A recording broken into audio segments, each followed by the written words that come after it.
조갑제 TV 시청자 여러분 안녕하십니까. 어떤 자리에 가면 저한테 간곡하게 부탁하는 내용이 있는데 이게 좀 공통적입니다. 이런 부탁을 많이 해요. 좌파하고 말싸움을 하면은 계속 밀린다. 어떻게 반박할 방법이 없느냐. 이승만 박정희를 독재자로 본다. 특히 박정희를 친일파로 본다. 그리고 말만 하면 민주주의, 민족주의를 앞세우는데 그게 어떻게 대응했으면 좋겠느냐 이렇게 고민을 이야기하는 분들이 들어 있습니다. 그럴 때 저는 이야기합니다. 박정희는 친일을 한 사람이 아니라 극일을 한 사람이다. 오늘날 한국이 일본을 우습게 볼 정도의 국력, 한국 사람은 일본을 우습게 보는 세계에서 유일한 사람이라고 하는데 이 정도의 국력을 갖춘 것은 박정희 없었으면 불가능하지 않느냐. 그런 점에서는 극일파다. 극일파. 일본을 극복한 사람이다. 진짜 한반도에서의 친일파는 누구냐? 김일성이다. 김일성, 김정은이가 친일파다 하는 행동을 보라. 일본하고 수교해가지고 일본에서 좀 배상금 좀 받을 거라고 일본이 북한이 납치해간 일본인들을 돌려주었습니다. 납치해간 남한 사람은 돌려주지 않고 돈 좀 받으려고 일본 사람한테 돌려주었지만 일본 사람들은 돌려받은 납치자는 납치자고 나머지 안 돌려보낸 사람 다 보내줘야 한다 해가지고 지금까지 김정은 정권에 돈 한 푼 주지 않고 계속 인권 문제로 압박을 하고 있습니다. 이게 바로 친일파죠. 친일파. 일본한테 돈을 먹기 위해서 일본한테 굴종하는 이게 친일파입니다. 또 북한에서는 친일파 청산했단 말 거짓말입니다. 북한에서는 자기들한테 편드는 친일파는 다 용서해가지고 공군도 사실은 일본군 출신 조종사들이 만든 게 북한 공군입니다. 김일성의 동생 김명준은 한때 제2인자까지 올라갔는데 이 사람은 2차 세계대전 중에 일본군의 그 간부로서 통역을 했던 사람이에요. 친일파죠, 친일파. 그것은 변론으로 하고. 그럼 어떻게 이 민족주의, 민주주의를 앞세운 이 도전에 우리가 응전할 거냐 하는 이야기인데, 요거는 약간 논리적인 무장이 있어야 됩니다. 사실은 한반도를 배회하는 두 개의 유령이 있습니다. 이 유령은 한국인들의 영혼을 훔치고 양심을 마비시키고 분별력을 어지럽게 해가지고 인간을 괴물로 만들기도 합니다. 첫째는 민족주의로 위장한 인종주의, 그리고 둘째는 민주주의로 가장한 계급투쟁론. 요게 한반도를 배회하는 두 개의 유령입니다. 북한의 인권 단합은 민족 문제이니까 덮어주어야 하고, 일본군이 저지른 종군 위안부 문제는 민족 문제이니까 끝까지 추궁해야 한다. 이런 생각을 갖고 있습니다. 이 생각은 민족주의가 아닙니다. 요거는 인종주의입니다.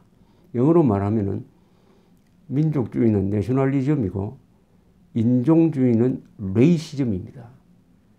종군 위안부 문제는 일본군이 일으켰으니까 끝까지 추궁해야 된다. 그러나 수백만을 죽인 북한의 인권 탄압은 동족인 김일성 집단이 일으켰으니까 그것은 용서해 줘야 된다. 이것은 무슨 생각과 같으냐? 히틀러가 유대인들은 다 죽여야 한다.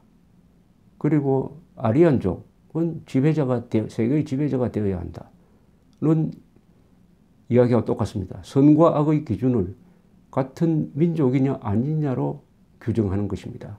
이것을 레이시즘이라고 합니다. 인종주의라고 그러죠. 인종주의는 세계에서 지금 가장 나쁜 악의 이념으로 지탄받고 있습니다. 레이시즘. 레이시즘, 레이시스트, 인종주의자라는 말에 의해서 낙인이 찍혀버리면 이 정치생활, 공직생활을 못할 정도로 보편화되어 있는 가치인데 바로 북한의 김일성 집단과 남한의 종북 세력이 전형적인 인종주의자입니다. 그러니까 이자들 입에서는 북한 인권 문제가 나올 수가 없는 거죠. 그리고 공산주의의 핵심은 계급투쟁론인데 역사는 피지배계급과 지배계급 사이의 투쟁에 의하여 진보해왔다는 역사관에 기초하고 있습니다. 자본주의 체제 아래에서 자본가는 지배계급이고 노동자는 피지배계급이다. 그래서 피지배계급이 적으로 규정합니다. 자본가를 타도하고 폭력혁명을 통해서 집권해가지고 독재를 해야 된다. 그게 바로 프롤레타리아 독재이고 그게 바로 민주주의다. 그래서 독재가 민주주의라는 이 공식이 이 계급투쟁론에 의해서 성립이 됩니다. 한 걸음 더 나아가서 혁명을 위해서는 어떤 악행도 할 수 있다. 적을 타도하기 위해서는 거짓말을 해도 되고 암살해도 되고 폭력을 써도 된다. 그것은 억압자에 대한 정당한 정의로운 저항이다. 이게 계급투쟁론입니다. 그런데 한국에서는 이 계급투쟁론이 민주주의로 위장을 합니다. 민주주의로. 그래서 국가를 착취기관으로 봅니다. 국정원을, 경찰을 착취기관을 도우는 도구로 봅니다.